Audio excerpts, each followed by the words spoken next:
Génération FM 93.4. salaamaaleykum daal di nag jàmm ci xabaar yi ci wolof en direct studio Touré Kunda bu rajo Génération FM si Sao Koli Albert Gomis Cheikh Goudiaby.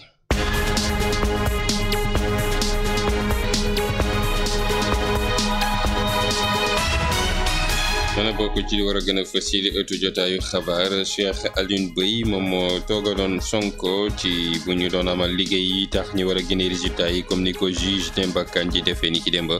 moom nag daal na amal janook taskatu xabaar yi gannaaw bu mu génnee ci googu léegi Sall daal di rek wax ana lan moo tax ñu bëggoon a fekkee liggéey gi loolee nee na ngir rek mën a génne jafe-jafe yi nga xamante ni xewoon na ci élection yooyee di ngeen ko ci dégg ci biir ëttu jotaayu xabaar yi. Centre académique orientation scolaire professionnel bu Ziguinchor ñu gën koo xam ci turu KOSP dana mal ab lël bi nga xamante ni mu ngi ci doon dajale ndongo yi nga xamante ñoo war a dem ca daara yi kawe yi ak ndongo yi nekk ca daara yi diggu doom yi ngir rek won leen yoon wu ñu war a jaar bi nga xamante ni ngir mën a am métier wala ba xëy maanaam formation professionnelle dootul nekk ci lu jafe di ngeen ci dégg kii di Yaya Diop directeur bu KOSP ci biir ëttu jotaayu xabaar yi.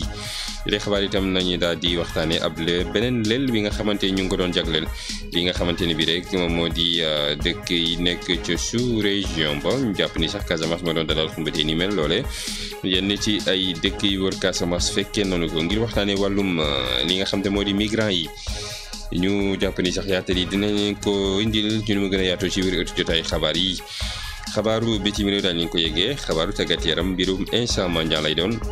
xabaaru yëglekaay yi ma war a ndar kap yi la ëttu jotaayu xabaar ponk waa ngi noonu des na ko faram-fàcce.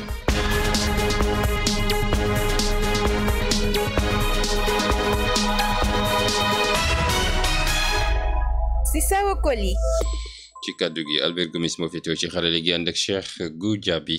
ci xarale yi tax ngeen ñu seetaan ak li ñu déglu ci réseaux sociaux yi Facebook Génération FM 93.4 Twitter Génération FM 934 YouTube La Teranga TV. ñu tàmbale ko kii di Cheikh Alioune Beye bi nga xamante ni bi rek moom moo teewaloon coalition Sonko président ci bu ñu doon joxe résultat yi nga xamante ni bi rek kii di juge Demba Kandji kuréelam doon nañ ko def ni ki Demba moom Cheikh Alioune moo xam ne na ni rek dafa bëgg fekkee fu ñu doon joxe résultat yooyee ngir rek mën a firndeel ci seen i kanam ñoom ñi nga xam te ñoo yor wàllum joxe gi dëng-dëng yi nga xam te nemmeeku nañ ko ci élection yi ba ci sax li nga xam te moo di lenn ci tappale yi ñu nemmeeku ci yenn ci procès verbaux ñu déglu ko ci micro Génération FM. maa leen xamal ni bépp jumtuwaay wala matuwaay boo xam ni Sonko président war na ko jël ànd kook ñeneen ñi nga xam ne ay candidat lañu woon danañ ko jël ba mu mat donc ñi ngi woo patriotes yi nekk Sénégal yëpp pour ñu dal ñu déglu ñu je pense que lépp li nga xam ne war nañ koo xeex ak mot d'ordre bi nga xamee ne bi nii aussi war nañ ko joxe nañ ko joxe mais li génn ci ay résultats bu mu leen tiital bu mu leen jaaxal parce que am nañ ay matuwaay yu ñu may ñu mun a démontrer tey ci suñu teewaay ci commission bi que ni luñ fi joxe yëpp ay chiffres la yoo xam ne ñoom ñoo ko créé benn plan bu ñu préparé la woon rek pour accaparer li nga xam ne moom la Sénégalais yi bëgg soo leen xoolee ñu bëri ci yéen ñi nga xam ne bëggoon nañu voté yàlla may leen ngeen voté parce que en réalité ñoom ñoo leen ko xañ ndax changé nañ seen i bureau ndax changé nañ seen i lieux yi ngeen waroon voté beneen fànn bi mooy gis nañ ci yenn domaines yi nga xamee ne bi nii xëy na suñu kàttan may ñu woon wala maîtrise carte électorale may ñu woon ñu teew fa ñu créé fa ay bureau de vote ñoom seen bopp jël bureau yooyu sol ko ba mu fees indi ko dugal ko ci biir résultats yi moo tax mu toll noonu beneen fànn bi mooy bureau yi nga xam ne yëpp gañe nañu fa ci Europe dañ ko faa bàyyi indi ñoom bureau yi ñu gañe dugal ko donc loolu day wane ni rek ñi ñu seqal ñoom au delà de machination bi ñu def ak pexe yi ñu def yëpp pare wuñu pour en tout cas jox sénégalais yi seen expression bi ñu bëgg ñi ñu bëgg ñu yore leen ko seen réew maintenant président Sonko moom je pense que li mu war a wax na ko wax après ndax ñun ay ndaw lañ rek mais nag ñëpp dal na ñëpp toog na ñëpp toog seen i kër ñu déglu président Sonko mot d'ordre bi mu war a joxe dina ko joxe ca waxtu ba mu ko war a joxe lañ ca war a def aussi dinañ ko ci def parce que ñun ay patriotes lañ donc dañoo war a respecter li nga xamee ne bi nii moom la lii ñu parti bi joxe wala moom la lii ñu coalition bi joxe te coalition bi lu mu wax mooy démb jox nañ leen benn alerte vigilance tey wax naa leen li nga xam ne moom moo génnee ci résultat yi muy lu ñaaw loo xamee ne bi nii ñëpp xam nañu ko bettul kenn en tout cas ñun bettuñu parce que xamoon nañu foofu lañ jëm ak ñoom parce que machination la leneen li mooy doxalin yi ñi nga xam ne coalition bi ak ñu ko yilif war nañ ci ànd pour doxal ko pour teg mbir yi ci yoon leneen li mooy action yi ñu war a def action yi ñu def nag bu ñëpp génnee ku nekk génn fu la neex su ko defee liggéey bi day jaxasoo du ñu am li ñu bëgg donc na ku nekk toog sa kër ku nekk xaar ku nekk déglu ñu xam ne ñun mat nañ sët su dee xeex kese nañ ko bàyyi ak ñun suñ ci tolloon nañ leen woo ñu génn wasalaam. ñu del si fii ci diwaanu Ziguinchor waxtaanee centre académique orientation scolaire et professionnelle bi nga xamante ne alxamis yu démb gi daal na amal guléet li nga xamante moo di ay bés bu ñu jagleel wàllum li nga xamante moo di journée régionale orientation scolaire ak insertion professionnelle jàpp ni sax loolee ñu jagleel ko ñi nga xamante ñoom ñoo di étudiants yi ak i ndongo yi loole ngir rek woon leen li nga xamante ni moom moo di fu ñu war a jaar ba mën a bokk ci lii di wàllum entrepreneuriat ak ñoomin seen waaye itam mën a gën a xam luy doon seen ëllëg rawatina teel a tànn métier ak ñoomin seen teel ci yëngu Yaya Diop mooy directeur bu KSP ñu déglu ko mu ñëw ci micro Abba Seydi ci solos ndaje gi ni mel. bés bi dañ ko organiser mu am ñu ci jàppale lu tax ñu organiser bés bi dañu bëgg woo ndaw ñi maanaam bëpp élève bi nga xam ne yaa ngi ci CM yi yaa ngi ci lycée yi yaa ngi ci université yi yaa ngi ci centre de formation professionnelle yi pour won la ne tey c'est possible nga rencontrer yeneen possibilité pour nga mun liggéey parce que jeexital jàng du rek am diplôme jeexital jàng mooy ëllëg nga mun am sa liggéey di ci tedd di jàppale say waajur di si jàppale ñëpp nga xam ne ñoom ñoo nekk say mbokk te soo liggéeyee aussi noonu ngay participer si développement Sénégal donc loolu moo tax ñu ne cadre bi c'est vrai que ren commencé nañ ko mais dañu bëgg mu continuer que chaque année ñu am cadre bi nga xam ne acteurs yi yëpp dinañ fa nekk pour ñu jàppale ndaw ñi parce que ndaw ñi souvent dinañ am problème orientation soo xamul fooy teg sa tànk dafa mel ni yow da ngay perdre temps école dañu bëgg au moins tey ndaw bu nekk école mu jox sens mu xam moom lu tax mu nekk école bi mooy uti ay lijaasa mais ba pare liggéey te liggéey dafa bëri façon bu ñu war mën a liggéeyee mun nañ liggéey ci entreprise état bi mun na la jël mais yow ci sa bopp mun nga créer sa entreprise parce que tey liggéey bi recrutement bi gaawul noonu ñu bëgg pousse ndaw ñi woon na leen ne mun nañ leen jël ci état bi fonction publique mais waaye tamit yéen mun ngeen créer seen propre entreprise loolu moo tax tey di nga gis ay centre yu fi nekk ay ndaw ñoo ko gérer créer seen entreprise ba pare ñu réussir ci tedd ci ñu ne pourquoi pas ñëpp donc loolu moo tax tey ñu nekk fii pour tete li nga xam ne moom mooy ndaw ñi pour ñu au moins réussir seen projet d'étude mais aussi seen projet professionnel ñu ngi remercier bu baax inspecteur d'académie de Ziguinchor soo gisee mobilisation bi am doole moom moo signé invitation yi ak convocation yi nga xam ne ñu envoyé ko IEF yi aussi maa ngi leen di sant tey CM Ziguinchor yi ñëpp ñu ngi fi CM commune bi responsable classe bu nekk tey mu ngi fi mais même CM yi nga xam ne ak lycée yi ñi nga xam ne ñu ngi IEF aussi ñu ngi IEF Bignona 1 Bignona 2 ñoom ñëpp ñu ngi fi kon donc dañ leen di remercier ñoom tamit nu ñu jàppale ci mobilisation bi xam ne liggéey bi ñun ñoo ko bokk tete ndaw yi ñun ñoo ko bokk lii mooy tax école bi gën a am doole xale yi gën a am fit pour jëm kanam jàppale seen bopp jàppale seen réew. OIM ak GRDR daal nañu rek jàppale ay nit ba ñu taxawal rek benn lël wi nga xam te ñu ngi ko duppee diaspora investissement productif en Casamance mooy temu lël googee lu ko tax a jóg nag mooy fexe daal di rek waxtaan ak ñi nga xam te ne bi rek ñoom ñoo di élus locaux yi ngir bu ko defee ñu daal di xam nu ni daal di taxawa ba mën a rek rataxal diggante yi waaye itam ubbeeku ba nga xamante ni keneen ku nekk ci benn dëkk mën a dugg ci sa dëkk morom te doo ci am benn jafe-jafe waaye itam li nga xam te moo di wàllum migrants yi itam wax leen rek li nga xam te moo di nasaki nocci ci pexe yi nga xam te moom la ñu nekk bu ko defee ñu mun a wax ci li nga xam te moo di wàllu migration googu waaye itam mën a wax ci li nga xam te moo di développement migrants yi foofu ñuy daal di bàyyeekoo ba ñu mën a des foofee Abdou Seydou Mané mooy coordonnateur GRDR Casamance ay kàddoo Mamadi Khalilou Diémé la ko dënk. waaw atelier bi bon diaspora et investissement productif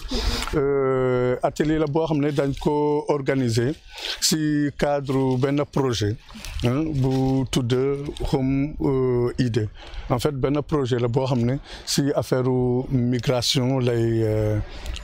liggéey parce que dañu constater que fii si Casamance pour am ay information si wàllu migration néew na lool donc ñu ne dañuy liggéey ak agence régionale de développement yi pour que ñu mën a dans un premier temps à Sédhiou mën a suivre lu migrants yi di def seen réew parce que pour ñun migration le fait que nit yi di déplacer wu richesse la aussi bien pour les pays d'accueil que pour les pays d'origine donc ñu ne au moins ñu mun leen suivre mais pour suivre leen il faut que ñu xam seen naka la ñuy def seen xaalis bi fan lay jaar tu vois ak ñoom suñu buggee liggéey pour développer seen réew si yan secteur la ñu kii parce que les migrants yi dañu nekk en Europe un peu déconnectés des réalités donc on s'est dit que suñu leen wonee yoon bi wan leen ni fii si Casamance tel secteur mooy productif peut-être que mun na leen dimbali au moins suñu buggee réaliser ay projets ñu gis yoon boobu quoi tu vois et également ñu mun a liggéey ak agence régionale de développement yi ak yeneen kuréel pour que même à distance suñu buggee def yenn réalisation yi ñu mun leen yombalal c'est vrai que waxuma ko si wolof mais si cadre projet PAICODERS dañu taxawal dañ leen encourager taxawal benn kuréel bu ñuy wax espace migration développement de Sédhiou donc benn cadre de concertation la buy permettre nit yi di waxu migration. diaspora et investissement productif en Casamance boobee sax daal dina jàppale ki nga xam te mën nañu duppee Chérif Harouna Sagna moom nag fukki at ak i juróom-ñaar def na ko ca bitim réew mu ñëwee nag fas yéene liggéey ci wàllum suuf si ñoomin seen ci lañ ko daal di jàppale moom ne mbiri gi ñu déglu ko ci micro Amady Khalilou Diama. bon sama ñëw bi mooy li ma ko waxee rek léegi man il faut ma ñëw dama gis ni foog ma ñëw parce que sinon ñii dañ foog ni ñu ngi gagné fële mais man je trouve que non ñu ngi perte parce que xaalis lañ nekk di wut luñ nekk di liggéey fële buñ ko diviser en 4 ñi jël benn bi ci 4 yi ñi def ko fii suñ dëkk dinañ ci génn ci respect dinañ ci génn sans discrimination dinañ ci génn ci côté éduquer suñ doom yi dinañ ko yóbbaale yëpp ensemble mais boo nekkee fële ci réew ma sa njaboot nekk fii de ñii ñooy foog ni yaa ngi am mais yow mi fa nekk da lay leer ni nekkoo di am parce que loo am da nga koy séddale ak sa njaboot ak famille générale bi aussi tu perds beaucoup maanaam mooy 1 million en Europe 200 000 francs fii moo ko gën foofu parce que yow boo yaakaar ne ñu ngay dëgg ku ñu ngi lay fay 1 million boobu boo ko jàppee nga def sa despese du la desee dara mais boo fi nekkee au moins bu ñu la joxee 200 000 même bu fekkee ne 100 000 ngay garder lekk 100 000 tu vis peinardement da ngay dund quoi da ngay dund te da ngay dund amaale sa avenir mais Europe ce n'est pas le cas donc man daal li ma gënal daal sama morom yi yëpp bu ñu mënoon a def ni man mu njëriñ ñu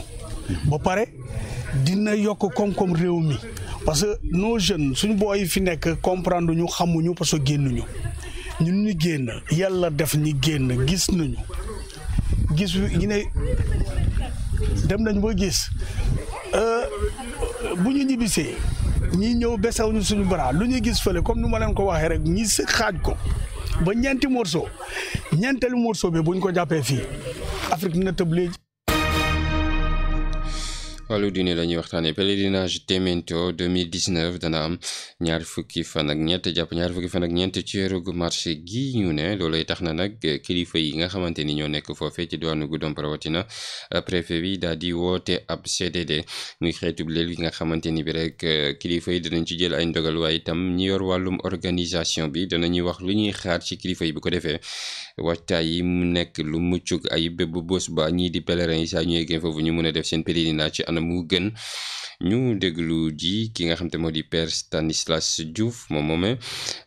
moo représenté comité d'organisation bi daal di wax leen ci doléance yi nga xamante ni bëgg nañu saafara ko ba bu keroogee pèlerinage gi mun a am ci anam yi muccug ay ñu déglu ko ci micro sunu naataango gu ñu toogal ca Goudomp Ibrahima Sané. Père Stanislas Diouf curé paroisse bi ak recteur sanctuaire marial Notre-Dame de la Paix bu Témento wala ñu ngi jógee nii ci CDD pour préparer pèlerinage interdiocésain le 23-24 mars 2019 bii di ñëw. voilà soxla yi comme niñ ko exprimer sànq sécurité bi lépp lu jëm ci ay siège ay bâche lépp lu jëm ci hygiène ak li ñuy lekk muy ceeb muy lépp lu war a accompagner cuisine bi ceeb bi parce que comme niñ ko olof yi di waxee saako bu feesul mënul taxaw voilà soxla nañu aussi ñu lekk ñu naan ñu mën a ñaan yàlla bu baax. sécurité bi nag moo gën a ëpp solo parce que fu sécurité amul jàmm amul kenn du tal leneen. noonu kilifa yi nag tontu nañ ko rawatina préfet bi di Ousmane Niang xam na ni seen yooyu ñuy laaj dinañ ci def seen kéem kattan ñoom kilifa yi ba mun ko saafara su keroogee ñu déglu ko Ousmane Niang. donc tey dañ fi ñëwoon pour def réunion concernant donc le pèlerinage de Témento boo xam ne mu ngi war a am ñaar fukki fan ak ñett ba ci ñeent ci mois de mars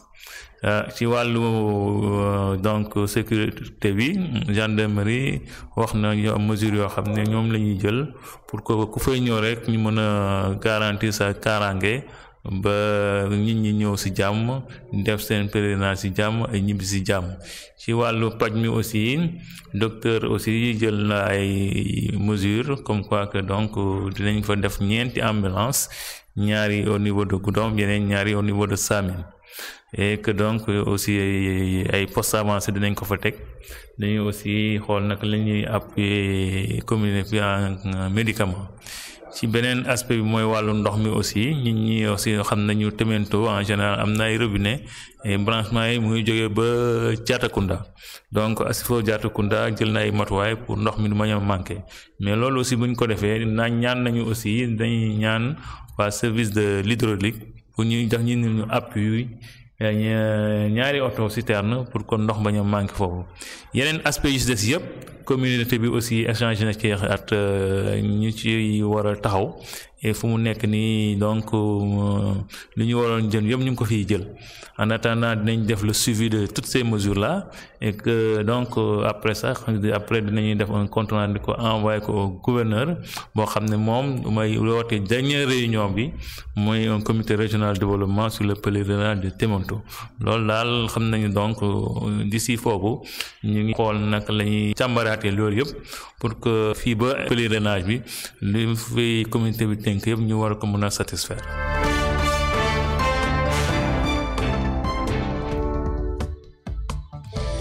mbàkk bi jib na ñu war a waxtaanee xabaaru bitim réew tàmbale ko fële ci diwaanu Mali foofe terroriste bi ñu duppee Amadou Koufa moom mi nga xamante ne ay xabaar jibboon na ci ay jamono ne faat nañ ko moom moomee la ñu gis ci ab vidéo muy daal di weddi faatuwam moom ñu gis ni loolee nag ñi nga xam te ñoom ñoo joxewoon xabaar boobu ni rek dafa faatu rawatina fële ci diwaanu France état-major bu l'armée bi foofe ñu ngi jéem a jël vidéo boobu di ci jàngat ba xam ndax lii mu wax vidéo bu bees la wala vidéo bi nga xamante ni am na laata ñuy jot ni faat nañ ko moom Amadou Koufa mi génne vidéo di weddi faat giñ ko faat li nga xam te moo di rek fële ci diwaanu Libéria Charles Sirleaf moom doom la ci kii di Ellen Johnson Sirleaf musoon na nekk njiitu réew ma foofee ci diwaanu Libéria doom jooje ñu duppee Charles Sirleaf moom fu mu ne ñu ngi koy topp ci li nga xamante ne moo di alal gi ñu luubal jàpp ni sax loolee nag mu am ci jamono yi nga xam te ne bi ñu ngi doon jiite ab banque bu nekk foofee ci diwaanu Libéria loolu nag bu ndey ja wàccee ci nguur gi ba George Weah yor ko ñu daal di ubbi ay enquête ci wàllu woowee ci la turam daal di feeñ ba tax na jamono yi rek yoon teg na ko loxo ngir mën a xóotal li nga xam te moo di enquête bi ak itam ba xam ndax liñ koy topp ci alal gi ñu luubal ci banque centrale boobu Libéria bokk na ci am ay tuuma kese la. ca Angola foofe itam xeex lii di wàllum guerre nekk na bu am doole foofe jàpp ni sax gouvernement bu yees bi nga xamante ni moo ñëw ci lu yàggul nee na nag lépp li nga xam te moo di xeetub détournement fonds public ak lii di wàllum guerre danañu fexe xool ñu ko def ñu daal di rek yebal tàkk deri ci seen kaw bu ko defee ñu mën a amal enquête xóotal ko képp ku ci li sa loxo tax ñu daal di la teg ay daan yu war fële ci diwaanu Algérie ajuma ak tey jii ñu ngi njort ni doomu aadama yi daan wàccaat ci mbedd mi comme noonu ñu ko defee woon ajuma gëla wees loolee nag mu am jamono yi nga xamante ni ay ndaw ñoo njëkk a woote ci réseaux sociaux yi ngir ñu wàcc ci mbedd yi ngir tere kii di Aziz Bouteflika daal di bokkaat ci li nga xam te moo di ci élection yi ngir laaju juróomeel bi mandat ndaw ñi nag nee nañu dafa doy sëkk na dem noppalu ji ndax fi mu ne Algérie soxla na ñeneen yor ko ñu bokkul ak moom Abdel Aziz Bouteflika ba tax na nag ndaw yi nag bu ñu doon woote ñuy daal di amal ay manifestation ci réseaux sociaux yi ñi nga xam te ñooy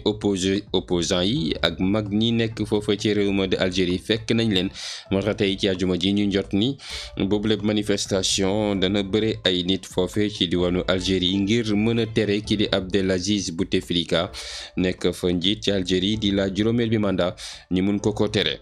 lii la woon ci xabaaru bitim réew nes tuut beneen bàkk bu jibee Albert yónnee ñu ko ñu waxtaane tàggat yaram.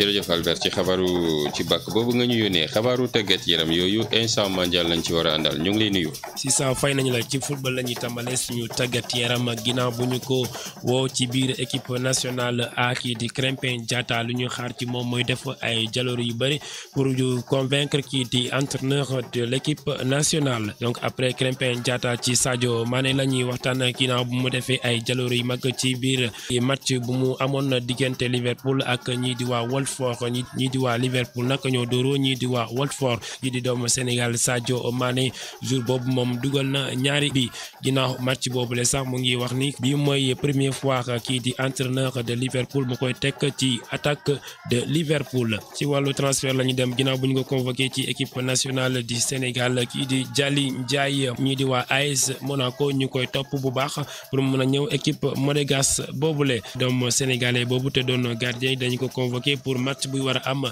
ko diggante Sénégal ak ñii di waa Madagascar ak ñii di waa Mali donc kii donc benn doomu Sénégal lañu koy dubee Khalilou Koulibaly moom tamit ñii di waa Manchester United ñoo koy topp pour ñu mën a koo jënd ci prochaine mercato hivernal ci basketball la ñuy jeexale suñu tàggat yaram ko ñii di waa membre de la plateforme du renouveau du basketball Pathé Keita moom dafa yëkkati ay kàddu mu ne kii di président de la fédération du basketball mu ngi ànd ay changement yoo xamante ni bu ñu ko dugalee ci biir basket local bi ci Sénégal dina yàq lu bëri ci biir basketball kii di Pathé Keita moom daal mu ngi xamal ne nag changement yooyu donc mandat illimité du président du basketball fii ci biir Sénégal wax na tamit lu dem ni ci wàllu augmentation des mandataires du club à l'Assemblée nationale si saawoo lii mooy xabaar ba ñu taataan ci wàllu tàggat yaram. jërëjëf Aïssa man jàng ci xabaaru tàggat yaram yooyu mbokk yi ñu yegg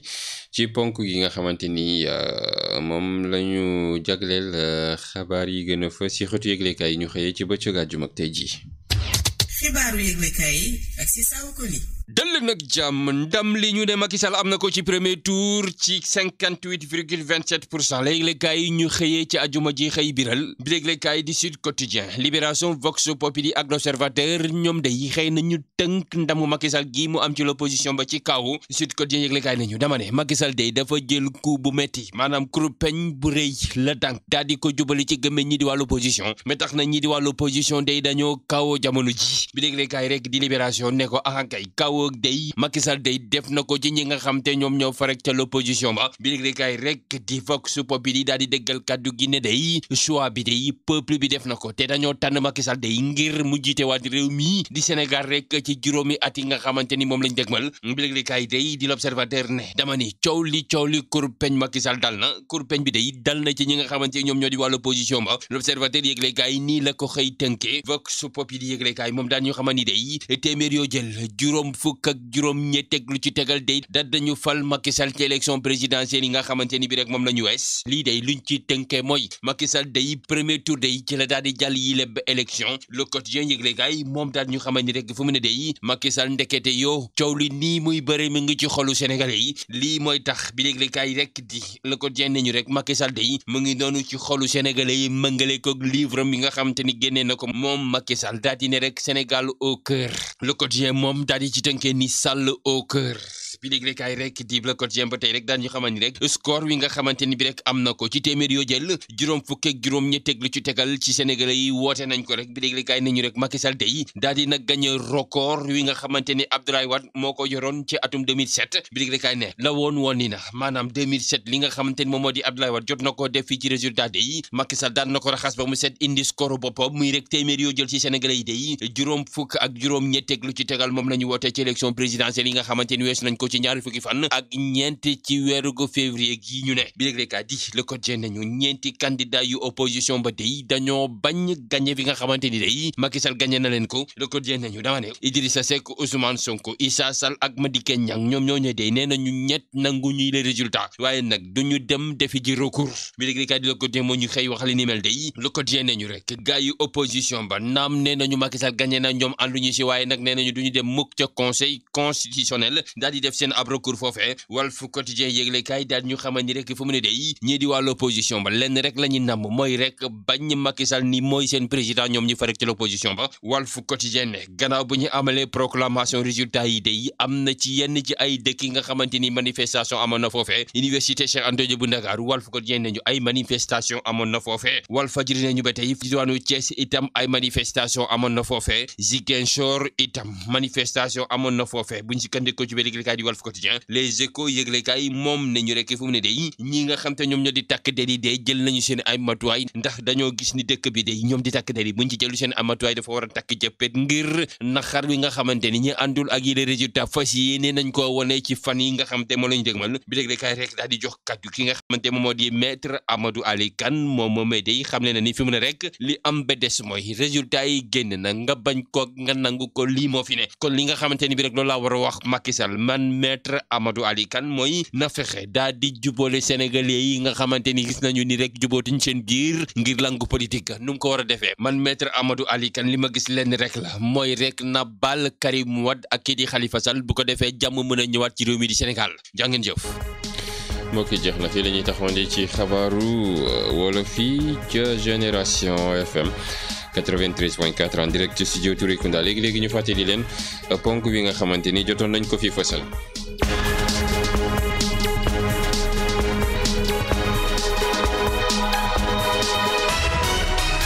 bokkoon na ci représentant coalition Sonko président mi fekkee woon fi ñu doon amal liggéey yi nga xamante ni moo tax juge Demba Kandji daal di génne résultat provisoire yi moom Cheikh Alioune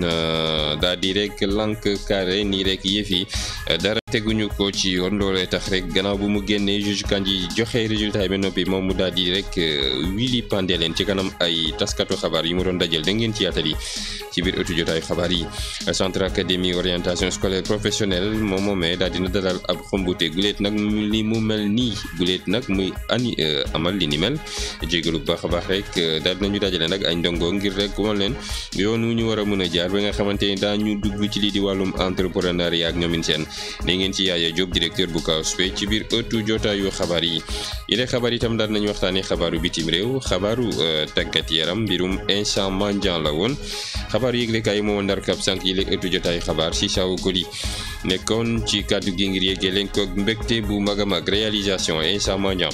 Albert Gomis moo nekkoon ci xarale gi ngir fréquence 93.4 Cheikh Goudiaby nekkoon ci xarale yi tax ngeen mën ñu seetaan ak du ñu déglu ci réseaux sociaux yi ci mel ni Facebook Génération FM 93.4 YouTube La Teranga TV Twitter Génération FM 934 kaddu gi mi ngi doon bàyyeekoo en direct studio Touré Kunda bu rajo Génération FM dig daje ci neen ëttu jotaayu xabaar salaamaaleykum.